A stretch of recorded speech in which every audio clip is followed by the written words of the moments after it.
节目由美国加州奥克兰市英记10家赞助播出，地址：奥克兰市第9街387号，订餐电话510-465-1888。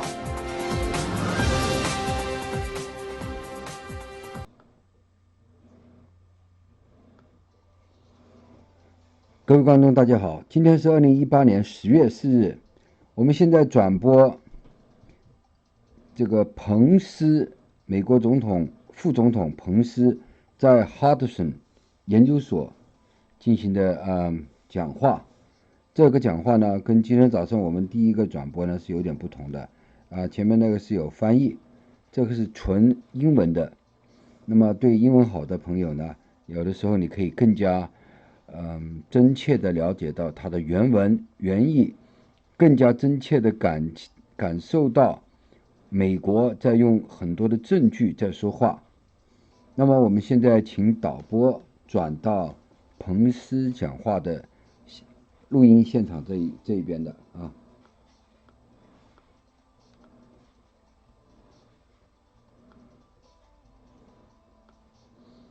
现在你看到的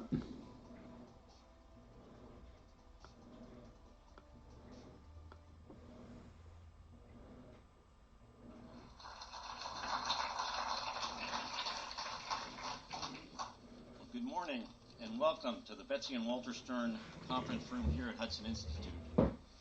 This morning I have the distinct honor of introducing a great public servant and a longtime friend of Hudson Institute, a friendship that goes back 3 decades to our wonderful time in Indianapolis, the Vice President of the United States, Mike Pence.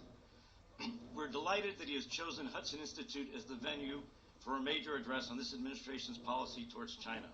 Here at Hudson, our mission is to promote U.S. international leadership in partnership with our allies, and we have a long tradition of cutting-edge policy work on Asia that dates to our founder, Herman Kahn. Today, this 5-decade tradition continues with work on U.S. grand strategy, on national security, on trade, on alliances and key partnerships, and how to face the unique challenge posed by the comprehensive and integrated strategy of the People's Republic of China, which we will hear about shortly. We've worked closely with key officials from both parties on Capitol Hill and with the Trump administration in these policy areas. In fact, just last week, the President of the United States praised our Director of Chinese Strategy, Mike Pillsbury, as the leading China expert. That being said, we are looking forward to these remarks from the Vice President. He is a remarkable and dedicated public servant with an exceptional grasp of complex policy issues. Without any further ado, please join me in welcoming a man I'm pleased to call my friend, the Vice President of the United States, Mike Pence.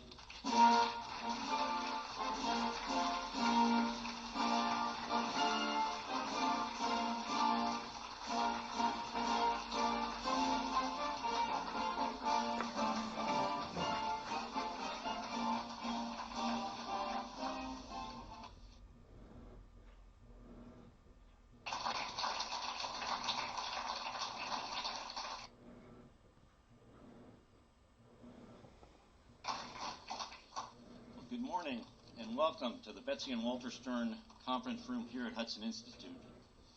This morning I have the distinct honor of introducing a great public servant and a longtime friend of Hudson Institute. 对不起，刚才我们有一点技术上的障碍现在再重新启动一次。那么这个地方下面是彭斯讲话，因为这个哈德森也是专门是可以说是美国的智库，是专门为白宫服务的。那么彭斯总统呢，专门选在郭文贵先生曾经爆料被打断的南京航打断的一个地方，相当于通过这个地点呢，对中共宣战。这个地方呢有特别的含义，美国专门选这个地方是有特别含义的。因为曾经郭文贵先生准备在这样定了搞个演讲，结果呢就像美国之音断播门一样，这个活动刚刚要举行的时候又被断播了。这地点离美国白宫只有1000米。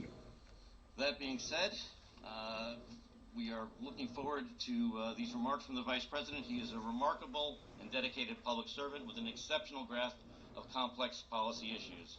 Without any further ado, please join me in welcoming a man I'm pleased to call my friend, the Vice President of the United States, Mike Pence.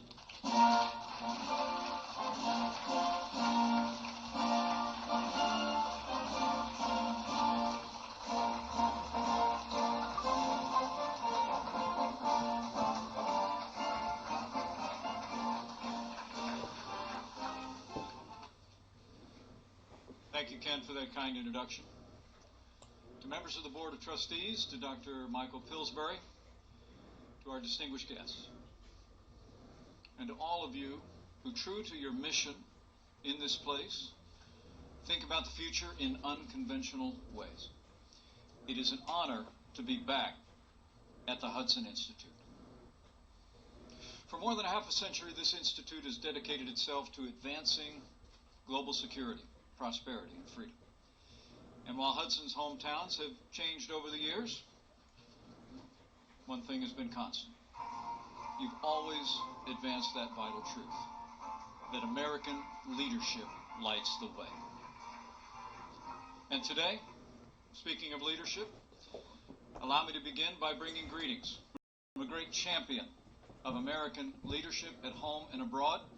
I bring greetings from the 45th President of the United States of America, President Donald Trump.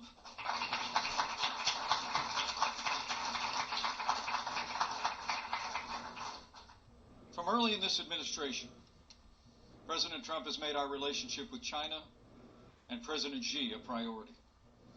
On April 6th of last year, President Trump welcomed President Xi to Mar-a-Lago. On November 8th of last year, President Trump traveled to Beijing, where China's leader welcomed him warmly. Over the course of the past 2 years, our president has forged a strong personal relationship with the President of the People's Republic of China, and they've worked closely on issues of common interest, most importantly, the denuclearization of the Korean Peninsula. But I come before you today because the American people deserve to know that as we speak, Beijing is employing a whole-of-government approach, using political, economic, and military tools as well as propaganda to advance its influence and benefit its interests in the United States. China is also applying this power in more proactive ways than ever before to exert influence and interfere in the domestic policy and politics of this country. Under President Trump's leadership, the United States has taken decisive action to respond to China with American action, applying the principles and the policies long advocated in these halls. In our national security strategy that the President released last December, he described a new era of great power competition. Foreign nations have begun to, as we wrote, reassert their influence regionally and globally. And they're contesting America's geopolitical advantages and trying, in essence, to change the international order in their favor. In this strategy, President Trump made clear that the United States of America has adopted a new approach to China. We seek a relationship grounded in fairness, reciprocity, and respect for sovereignty. And we have taken strong and swift action to achieve that goal. As the President said last year on his visit to China, in his words, we have an opportunity to strengthen the relationship between our two countries and improve the lives of our citizens. Our vision of the future is built on the best parts of our past, when America and China reached out to one another in a spirit of openness and friendship. When our young nation went searching in the wake of the Revolutionary War for new markets for our exports, the Chinese people welcomed American traders, laden with ginseng and fur. When China suffered through indignities and exploitations during her so-called century of humiliation, America refused to join in and advocated the open door policy so that we could have freer trade with China and preserve their sovereignty. When American missionaries brought the good news to China's shores, they were moved by the rich culture of an ancient and vibrant people. And not only did they spread their faith, Those same missionaries founded some of China's first and finest universities. When the Second World War arose, we stood together as allies in the fight against imperialism. And in that war's aftermath, America ensured that China became a charter member of the United Nations and a great of the post-war world. But soon after it took power in 1949, the Chinese Communist Party began to pursue authoritarian expansionism. It is remarkable to think that only 5 years after our nations had fought together, we fought each other in the mountains and valleys of the Korean Peninsula. My own father saw combat on that frontier of freedom. But not even the brutal Korean War could diminish our mutual desire to restore the ties that for so long had bound our peoples together. China's estrangement from the United States ended in 1972, and soon after we reestablished diplomatic relations. We began to open our economies to one another, and American universities began training a new generation of Chinese engineers, business leaders, scholars, and officials. After the fall of the Soviet Union, we assumed that a free China was inevitable. Heady with optimism at the turn of the 21st century, America agreed to give Beijing open access to our economy, and we brought China into the World Trade Organization.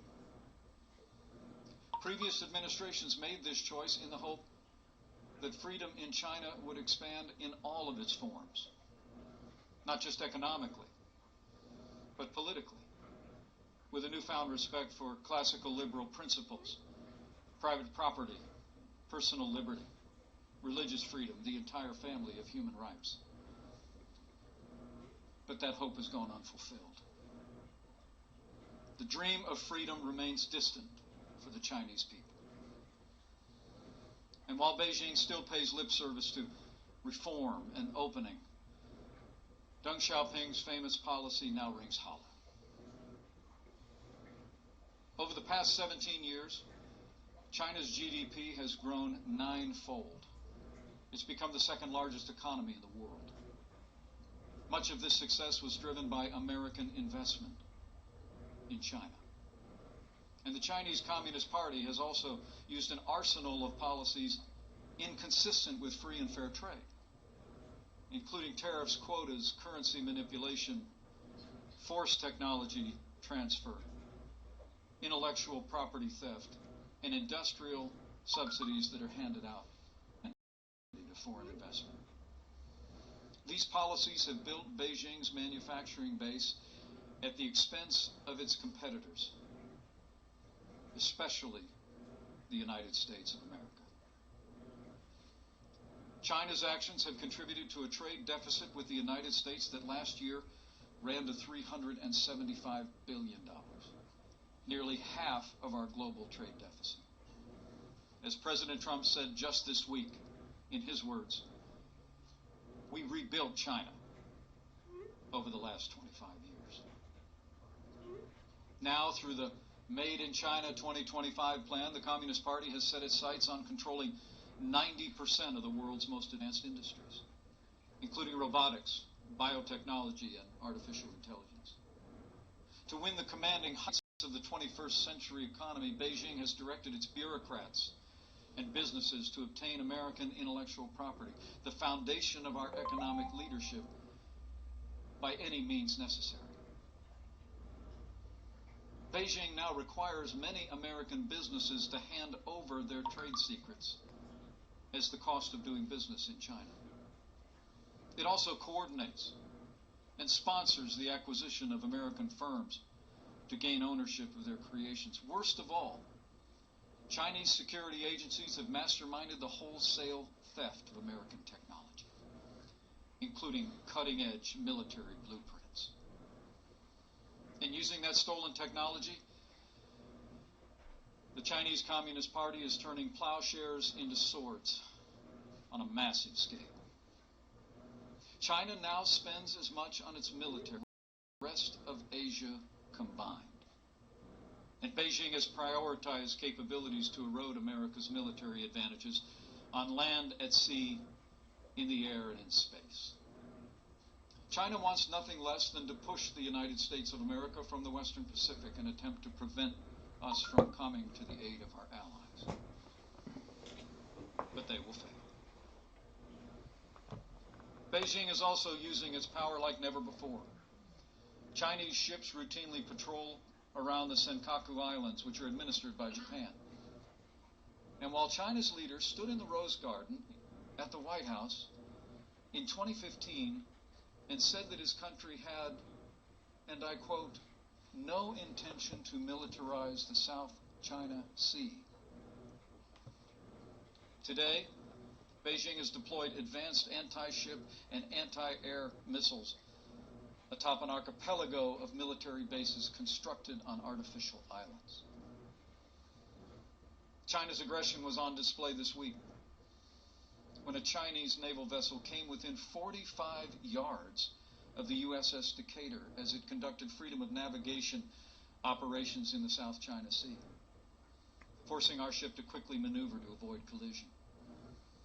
Despite such reckless harassment, the United States Navy will continue to fly, sail, and operate wherever international law allows and our national interests demand. We will not be intimidated, and we will not stand down.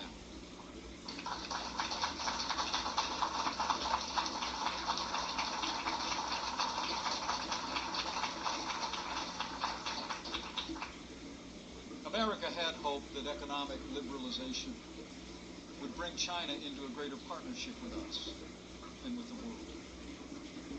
Instead, China has chosen economic aggression, which has in turn emboldened its growing military.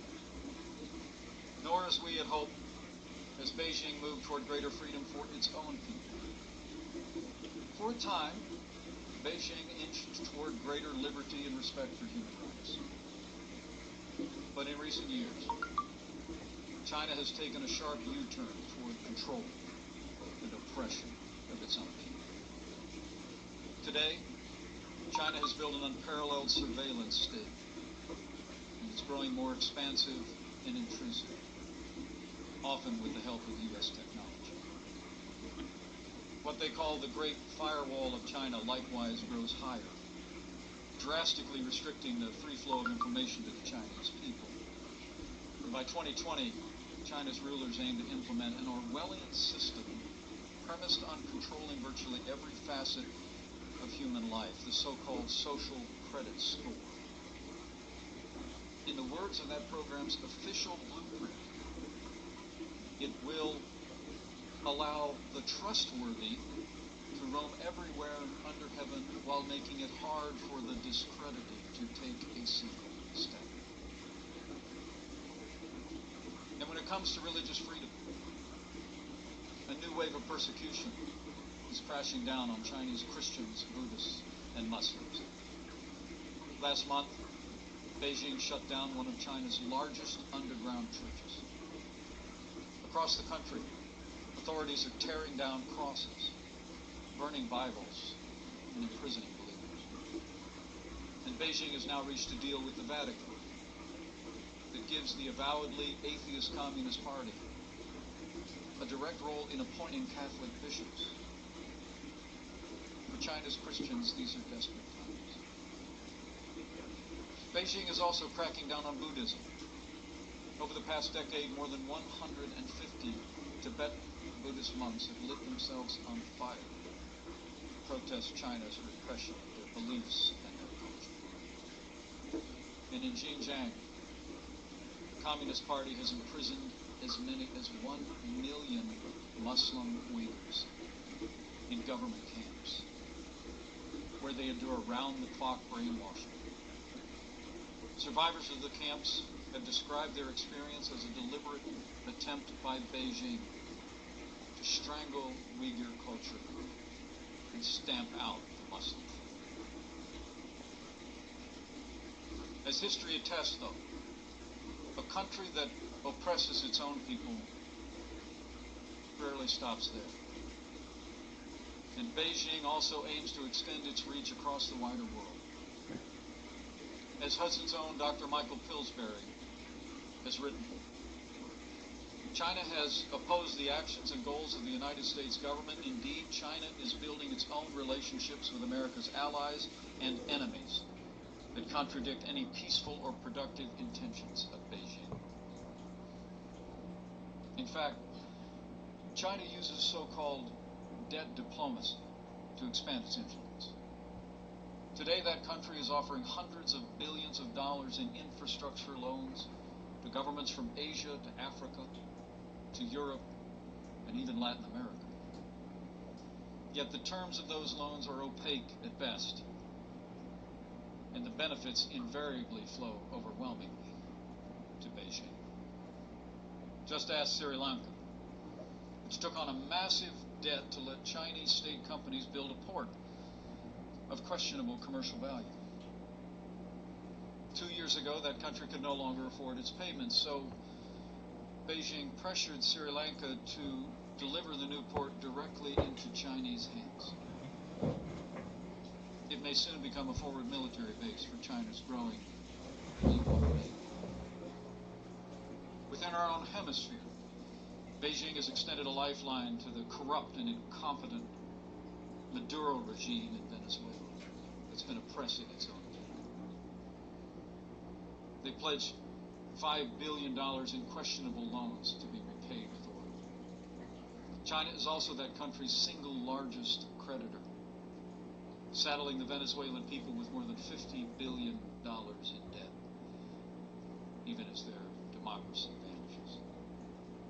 Beijing is also impacting some nations' politics by providing direct support to parties and candidates who promise to accommodate China's strategic objectives. Since last year alone, Chinese Communist Party has convinced 3 Latin American nations to sever ties with Taipei and recognize Beijing. These actions threaten the stability of the Taiwan Strait, and the United States of America condemns these actions. And while our administration will continue to respect our One China policy, as reflected in the 3 joint communiques and the Taiwan Relations Act, America will always believe that Taiwan's embrace of democracy shows a better path for all the Chinese people.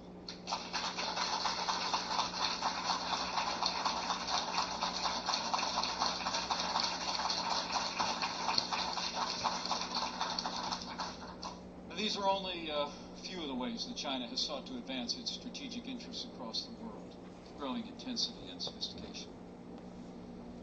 Yet previous administrations all but ignored China's actions, and in many cases, they abetted them. But those days are over. Under President Trump's leadership, the United States of America has been defending our interests with renewed American strength. We've been making the strongest military in the history of the world stronger still. Earlier this year, President Trump signed into law the largest increase in our national defense since the days of Ronald Reagan. $716 billion to extend the strength of the American military to every domain. We're modernizing our nuclear arsenal. We're fielding and developing new cutting-edge fighters and bombers. We're building a new generation of aircraft carriers and warships. We're investing as never before in our armed forces. And this includes initiating the process to establish the United States Space Force to ensure our continued dominance in space, and we've taken action to authorize increased capability in the cyber world to build deterrence against our adversaries. At President Trump's direction, we're also implementing tariffs on $250 billion in Chinese goods, with the highest tariffs specifically targeting the advanced industries that Beijing is trying to capture and control. And as the President has also made clear, we will levy even more tariffs with the possibility of substantially more than doubling that number unless a fair and reciprocal trade deal is made.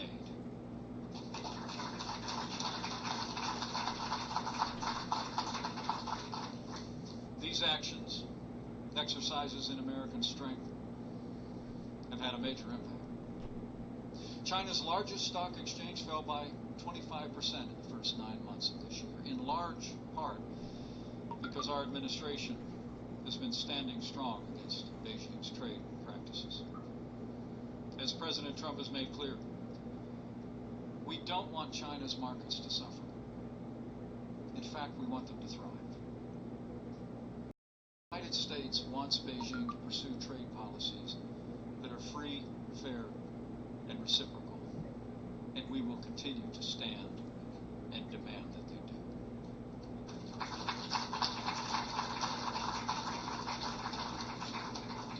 Sadly, China's rulers thus far have refused to take that path. The American people deserve to know.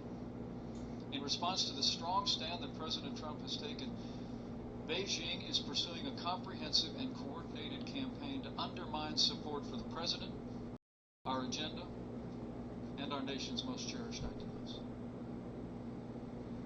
I want to tell you today what we know about China's actions here at home. Some of which we've gleaned from intelligence assessments, some of which are publicly available, but all of which are fact. As I said before, as we speak, Beijing is employing a whole-of-government approach to advance its influence and benefit its interests. It's employing this power in more proactive and coercive ways to interfere in the domestic policies of this country and to interfere in the politics of the United States. The Chinese Communist Party is rewarding or coercing American businesses, movie studios, universities, think tanks, scholars, journalists, and local, state, and federal officials. And worst of all, China has initiated an unprecedented effort to influence American public opinion, the 2018 elections, and the environment leading into the 2020 presidential elections. To put it bluntly, President Trump's leadership is working, and China wants a different American president.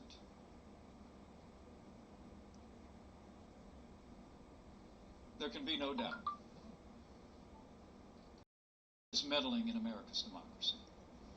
As President Trump said just last week, we have, in his words, found that China has been attempting to interfere in our upcoming midterm elections. Our intelligence community says that China is targeting U.S. state and local governments and officials to exploit any divisions between federal and local levels on policy. It's using wedge issues like trade tariffs to advance Beijing's political influence. In June, Beijing itself circulated a sensitive document entitled Propaganda and Censorship Notice. It laid out its strategy. It stated that China must, in their words, quote, strike accurately and carefully, splitting apart different domestic groups in the United States of America. To that end, Beijing has mobilized covert actors, front groups, and propaganda outlets to shift Americans' perception of Chinese policy. As a senior career member of our intelligence community told me just this week, what the Russians are doing pales in comparison to what China is doing across this country. And the American people deserve to know it.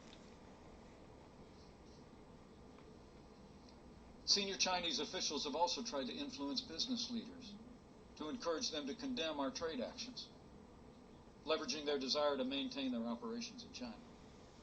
In one recent example, China threatened to deny a business license for a major U.S. corporation if they refused to speak out against our administration's policies. And when it comes to influencing the midterms, you need only look at Beijing's tariffs in response to ours.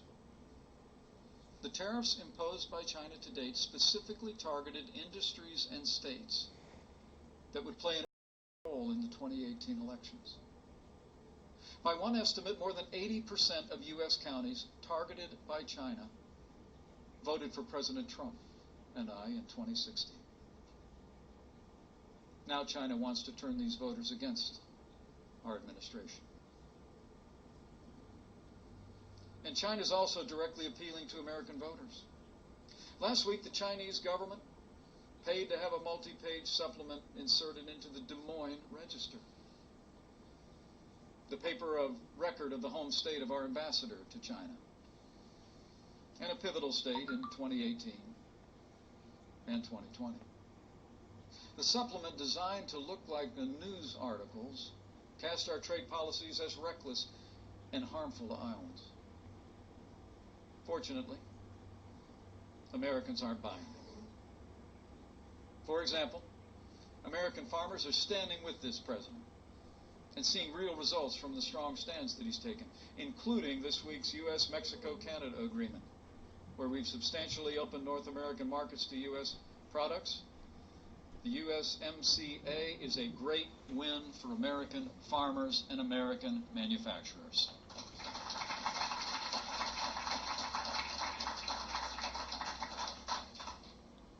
But China's actions aren't focused solely on influencing our policies and politics.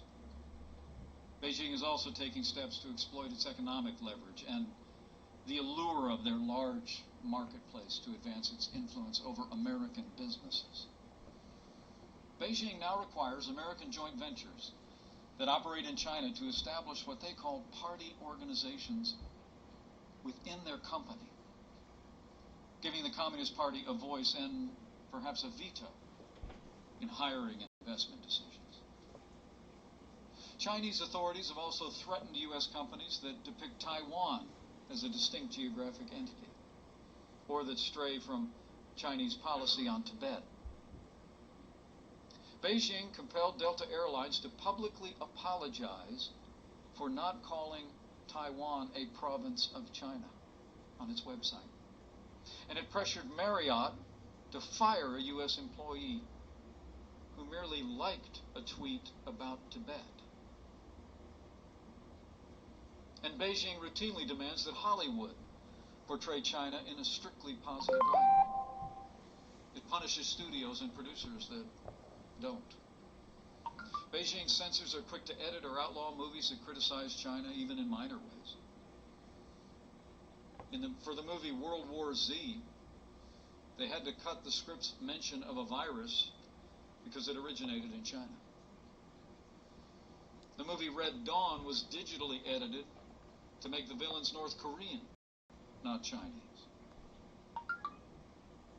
But beyond business and entertainment, the Chinese Communist Party is also spending billions of dollars on propaganda outlets in the United States, and frankly around the world.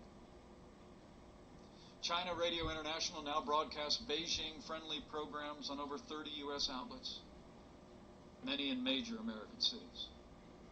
The China Global Television Network reaches more than 75 million Americans, and it gets its marching orders directly from its Communist Party masters. As China's top leader put it to the network's headquarters, and I quote, "The media run by the party and the government are propaganda fronts and must have the party as their surname." It's for those reasons and that reality that last month the Department of New York Times published investigative reports about the wealth of some of China's leaders. But the media isn't the only place where the Chinese Communist Party seeks to foster a culture of censorship. The same is true across academia. I mean, look no further than the Chinese Students and Scholars Association, of which there are more than 150 branches across America's campuses. These groups help organize social events for some of the more than 430,000 Chinese nationals studying in the United States. They also alert Chinese consulates and embassies when Chinese students and American schools stray from the Communist Party line. At the University of Maryland, a Chinese student recently spoke at her graduation of what she called, and I quote, "the fresh air of free speech in America." The Communist Party's official newspaper swiftly chastised her. She became the victim of a firestorm of criticism on China's tightly controlled social media, and her family back home was harassed. As for the university itself, its exchange program with China, one of the nation's most extensive, suddenly flood to a trickle. China exerts academic pressure in other ways as well. Beijing provides generous funding to universities, think tanks, and scholars, with the understanding that they will avoid ideas that the Communist Party finds dangerous or offensive. China experts in particular know that their visas will be delayed or denied, contradicts Beijing's talking points. And even scholars and groups who avoid Chinese funding are targeted by that country, as the Hudson Institute found out firsthand. After you offered to host a speaker Beijing didn't like, your website suffered a major cyber attack originating from Shanghai. The Hudson Institute knows better than most that the Chinese Communist Party is trying to undermine academic freedom and the freedom of speech in America today. These and other actions taken as a whole constitute an intensifying effort to shift American public opinion and policy away from the American First leadership of President Donald Trump. But our message to China's rulers is this: this president will not back down.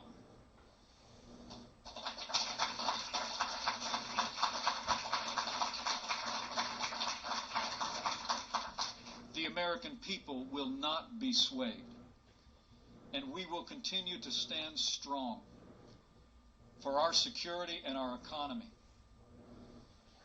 even as we hope for improved relations with Beijing.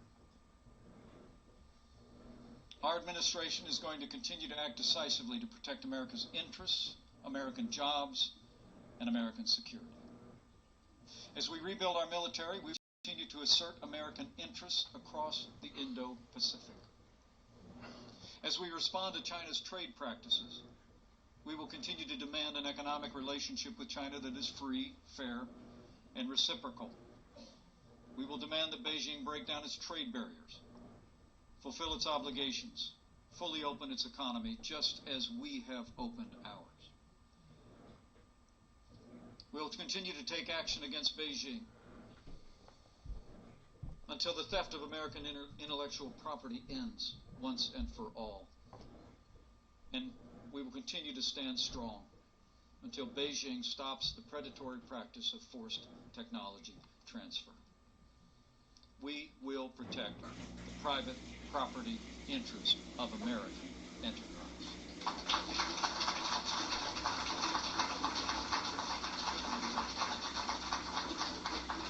And to advance our vision of a free and open Indo-Pacific, we're building new and stronger bonds with nations that share our values across the region.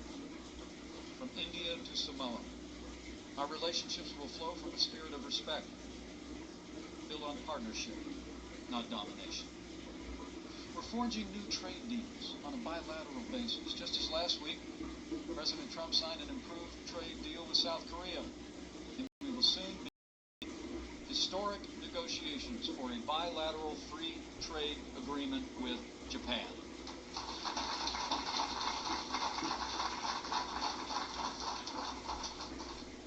I'm also pleased to report that we're streamlining international development and finance programs. We'll be giving foreign nations a just and transparent alternative to China's debt trap diplomacy. In fact, this week, President Trump will sign the BUILD Act into law.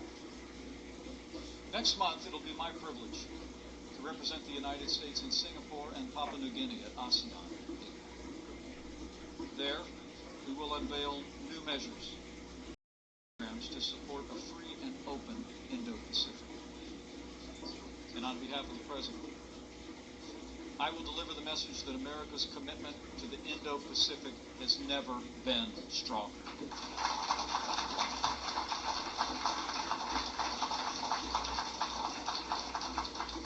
Closer to home, to protect our interests, we recently strengthened CFIUS, the Committee on Foreign Investment, heightening our scrutiny of Chinese investment in America, protect our national security from Beijing's predatory actions. When it comes to Beijing's malign influence and interference in American politics and policy, we will continue to expose it, no matter the form it takes. We will work with leaders at every level of society to defend our national interests and our most cherished ideals. The American people will play the decisive role. In fact, they already are. Here, a new consensus on China is rising across America. More business leaders are thinking beyond the next quarter, thinking twice before diving in the Chinese market if it means turning over their intellectual property or abetting Beijing's oppression. But more must follow suit. For example, Google should immediately end development of the Dragonfly app that will strengthen the Communist Party's censorship and compromise the privacy of Chinese customers.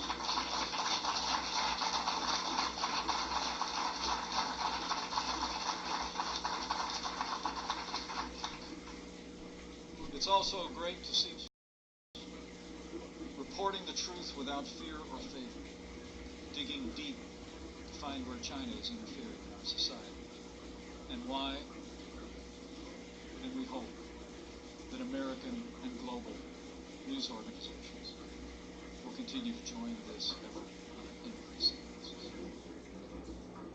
More scholars are also speaking out forcefully and defending academic freedom, and more universities and think tanks are mustering the courage to turn away Beijing's easy money, recognizing that every dollar comes with a corresponding demand.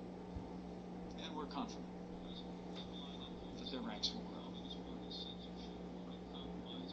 And across the nation, the American people are growing in vigilance, with a newfound appreciation for our administration's actions and the President's leadership to reset America's economic and strategic relationship with China. Americans stand strong behind a president that's putting America first. And under President Trump's leadership, I can assure you, America will stay the course. China should know that the American people and their elected officials in both parties are resolved. As our national security strategy states, we should remember that competition does not always mean hostility, nor does it have to. The President's made clear we want a constructive relationship with Beijing, where our prosperity and security grow together, not apart. While Beijing has been moving further away from this vision, China's rulers can still change course and return to the spirit of reform and opening that characterized the beginning of this relationship decades ago. The American people want nothing more, and the Chinese people deserve nothing less. The great Chinese storyteller, Lu Xuan, often lamented that his country, and he wrote, has either looked down at foreigners as brutes or up to them as saints, but never as equals. Today, America is reaching out our hand to China. And we hope that soon Beijing will reach back with deeds, not words, and with renewed respect for America. But be assured, we will not relent until our relationship with China is grounded in fairness, reciprocity, and respect for our sovereignty.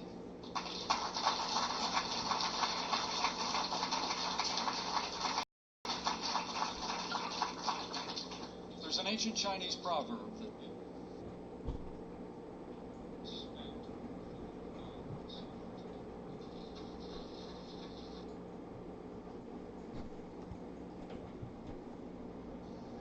that reads, "Men see only the present, but heaven sees the future." As we go forward, let us pursue a future of peace and prosperity with resolve and faith. President Trump's leadership and vision, and the relationship that he has forged with China's president. Faith in the enduring friendship between the American people and the Chinese people. And faith that heaven sees the future. And by God's grace, America and China will meet that future together. Thank you. God bless you. And God bless the United States.